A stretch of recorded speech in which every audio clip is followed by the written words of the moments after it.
SIT ವಿಚಾರಣೆಗೆ ಹಾಜರಾದ Mohammed Nalapad bitcoin ಕೇಸ್ನಲ್ಲಿ ನೋಟಿಸ್ ಕೊಟ್ಟಿರುವಂತಹ ಹಿನ್ನೆಲೆ ಮೊಹಮ್ಮದ್ ನಲಪಾಡ್ ಎಸ್ಐಟಿ ವಿಚಾರಣೆಗೆ ಹಾಜರಾಗಿದ್ದಾರೆ. ಬಿಟ್ಕಾಯಿನ್ ಕೇಸ್ನಲ್ಲಿ ಮೊಹಮ್ಮದ್ ನಲಪಾಡ್ಗೆ ನೋಟಿಸ್ ಅನ್ನು ನೀಡಲಾಗಿತ್ತು. ಸಿಐಡಿ ಕಚೇರಿಯ ಎಸ್ಐಟಿ ಬ್ರಾಂಚ್ ಏನಿದೆ ಅಲ್ಲಿಗೆ ನಲಪಾಡ್ ಎಂಟ್ರಿ. ತನಿಖಾಧಿಕಾರಿ ಡಿವೈಎಸ್ಪಿ ಬಾಲರಾಜ್ ಎದುರು ಹಾಜರಾಗಿ ಪ್ರಶ್ನೆಗಳನ್ನು ಎದುರಿಸಬೇಕಾಗಿದೆ.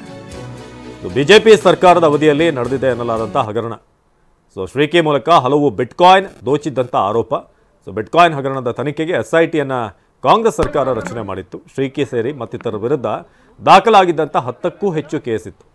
10ಕ್ಕೂ ಹೆಚ್ಚು ಪ್ರಕರಣಗಳ ಬಗ್ಗೆ ತನಿಖೆಯನ್ನು ಮಾಡ್ತಿರುವಂಥ ಪೊಲೀಸರು.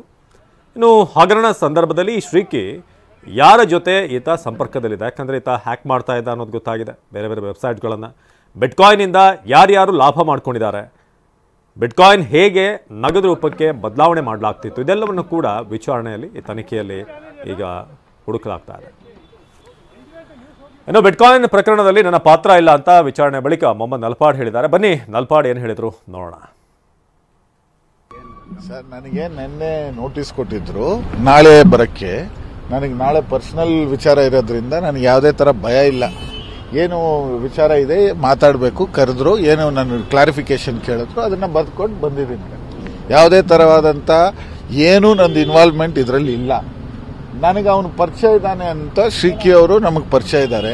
ಅವ್ರ ಬಗ್ಗೆ ಕೇಳಿದ್ರು, ನಿಮ್ಗೆ ಹೆಂಗೆ ಪರಿಚಯ, ಎಲ್ಲಿ ಎತ್ತ ಅಂತ. ಅಷ್ಟೇ ಮುಗಿದೋಯ್ತು. ಅದು ಬರೆದುಕೊಂಡು ಬಂದಿದ್ದೀವಿ. ನಿಮಗೆ ಹೆಂಗೆ ಪರಿಚಯ ಸರ್ ಶ್ರೀಕಿ? ಅದ್ರ ಬಗ್ಗೆ ನಾನು ಆಲ್ರೆಡಿ 1000 ಸರಿ ಟಿವಿಯಲ್ಲಿ ಹೇಳಿದ್ದೀನಿ.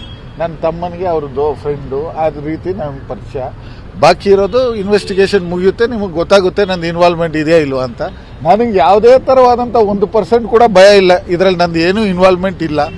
ಒಂದಿನ ಮುಂಚೆ ಬಂದಿದ್ದೀನಿ, ನಾಳೆ ಕೊಟ್ಟಿರೋ ನೋಟಿಸ್ಗೆ ಇವತ್ತೇ ಬಂದಿದ್ದೀನಿ, ಮುಗೀತು. ಇವಾಗ ನೀವು ನನ್ನ ಹತ್ರ ಬರ್ತೀರಿ ಸರ್, ನೀವು ಯಾರು ಎತ್ತ ಏನು ಮಾಡ್ತೀರಾ, ಮನೇಲಿ ಕೂತ್ಕೊಂಡು ನೀವು ಏನು ಮಾಡ್ತೀರಾ ಅಂತ ನನಗೇನು ಗೊತ್ತಿರುತ್ತಾ ಸರ್? ನಮ್ಗೆ ಅದೇ. ಜಗದೀಶ್ ಈ ಬಗ್ಗೆ ಹೆಚ್ಚಿನ ಮಾಹಿತಿಯನ್ನು ನೀಡ್ತಾರೆ ನೇರ ಸಂಪರ್ಕದಲ್ಲಿ. ಜಗದೀಶ್, ಮೊಹಮ್ಮದ್ ನಲಪಾಡ್ಗೆ ನೋಟಿಸ್ ಕೊಡಲಾಗಿತ್ತು. ಅವರೇ ಹೇಳಿದಂಥ ಪ್ರಕಾರ ಒಂದು ದಿನ ಮುಂಚೆನೇ ನಾನು ಹಾಜರಾಗಿದ್ದೀನಿ, ನನಗೆ ಯಾವುದೇ ಭಯ ಇಲ್ಲ ಅಂತ. ಇವತ್ತು ಏನೇನಾಯಿತು, ಸದ್ಯದ ಅಪ್ಡೇಟ್ ಏನಿದೆ ಅಂತ ಈ ಕೇಸ್ನಲ್ಲಿ?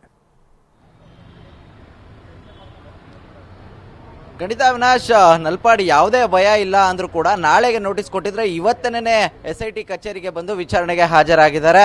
ಅದಕ್ಕೆ ಕಾರಣ ನಾನು ನಾಳೆ ಒಂದು ಸ್ವಲ್ಪ ಕೆಲಸ ಇದೆ, ಸೊ ಹಾಗಾಗಿ ನಾನು ಬರೋಕ್ಕಾಗಲ್ಲ ಅನ್ನುವಂಥ ಒಂದು ವಿಚಾರವನ್ನು ಕೂಡ ಹೇಳಿರುವಂಥದ್ದು. ಆದರೆ ನಲಪಾಡ್ ಈ ಪ್ರಕರಣದಲ್ಲಿ 2ನೇ ಬಾರಿ ಎಸ್ಐಟಿ ಅಧಿಕಾರಿಗಳ ಮುಂದೆ ವಿಚಾರಣೆಗೆ ಹಾಜರಾಗಿರುವಂಥದ್ದು.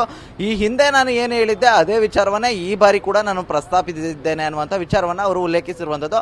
ಇನ್ನು ಈ ಪ್ರಕರಣಕ್ಕೆ ಸಂಬಂಧಿಸಿದಂತೆ ಒಂದು ಬಿಟ್ಕಾಯಿನ್ ಹಗರಣ ಏನಿದೆ ಅದರ ತನಿಖಾಧಿಕಾರಿಯಾಗಿರುವಂತಹ ಡಿವೈಎಸ್ಪಿ ಬಾಲರಾಜ್ ಅವರೇನಿದ್ದಾರೆ, ಅವರ ಬಳಿ ಸತತ 2 ಗಂಟೆಗಳ ಕಾಲ ಏನು ನಲಪಾಡ್ ಅವರಿದ್ರು. ಈ ಸಂದರ್ಭದಲ್ಲಿ ಪ್ರಕರಣಕ್ಕೆ ಸಂಬಂಧಿಸಿದಂತೆ ಏನು ಯಾವ ವಿಚಾರವಾಗಿ ನೋಟಿಸ್ ಅನ್ನು ನೀಡಲಾಗಿತ್ತು ಆ ವಿಚಾರವಾಗಿ ಒಂದಷ್ಟು ವಿಚಾರಣೆಗಳನ್ನು ಮಾಡಲಾಗಿರುವಂಥದ್ದು. ಈ ಸಂದರ್ಭದಲ್ಲಿ ಈ ಪ್ರಕರಣದ ವಿಚಾರವಾಗಿ ಇರುವಂತಹ ಒಂದು ಮಾಹಿತಿಗಳಾಗಿರ್ಬೋದು, ಅಂಶಗಳಾಗಿರ್ಬೋದು, ಇವೆಲ್ಲವನ್ನು ಕೂಡ ಪ್ರಶ್ನೆ ಮಾಡಿರುವಂಥದ್ದು. ಅಂದರೆ ಪ್ರಮುಖವಾಗಿ ಈಗ ಶ್ರೀಕಿ ಏನಿದ್ದಾನೆ, ಸಾಕಷ್ಟು ಈ ಹ್ಯಾಕಿಂಗ್ ಹಗರಣದಲ್ಲಿ ಪ್ರಮುಖ ವ್ಯಕ್ತಿಯಾಗಿರುವಂತಹ ಈ ಶ್ರೀಕಿ ಹ್ಯಾಕರ್ ಏನಿದ್ದಾನೆ, ಆತನ ಸಂಪರ್ಕದಲ್ಲಿ ನಲಪಾಡ್ ಇದ್ರು, ಜೊತೆಗೆ ಆತನ ಸಹೋದರ ಕೂಡ ಏನು ಕಾಂಟ್ಯಾಕ್ಟ್ ಅಲ್ಲಿ ಇದ್ರು ಅನ್ನುವಂಥ ವಿಚಾರ ಏನಿದೆ ಆ ವಿಚಾರವಾಗಿ ಒಂದಷ್ಟು ಮಾಹಿತಿಗಳನ್ನು ಕೂಡ ಕೇಳಿರುವಂಥದ್ದು. ಪ್ರಮುಖವಾಗಿ ನಲಪಾಡ್ಗೆ ಶ್ರೀಕಿ ಹೇಗೆ ಪರಿಚಯ ಆಯಿತು ಅನ್ನುವಂಥ ವಿಚಾರವಾಗಿ ಕೂಡ ಕೇಳಿರುವಂಥದ್ದು. ಅದೇ ನಿಟ್ಟಿನಲ್ಲಿ ಈ ವಿಚಾರಕ್ಕೆ ಸಂಬಂಧಿಸಿದಂತೆ ನಲಪಾಡ್ ತನ್ನದೇ ಆದಂತಹ ಏನೊಂದು ವಿಚಾರ ಏನಿದೆ ಅದರ ಬಗ್ಗೆ ಮಾಹಿತಿಗಳನ್ನು ನೀಡಿ ಹೊರಟಿರುವಂಥದ್ದು. ಸದ್ಯದ ಮಾಹಿತಿಯ ಪ್ರಕಾರವಾಗಿ ಮತ್ತೆ ವಿಚಾರಣೆಗೆ ಕರೆದಿಲ್ಲ ಅನ್ನುವಂಥ ವಿಚಾರವನ್ನು ಕೂಡ ಈಗ ನಲಪಾಡ್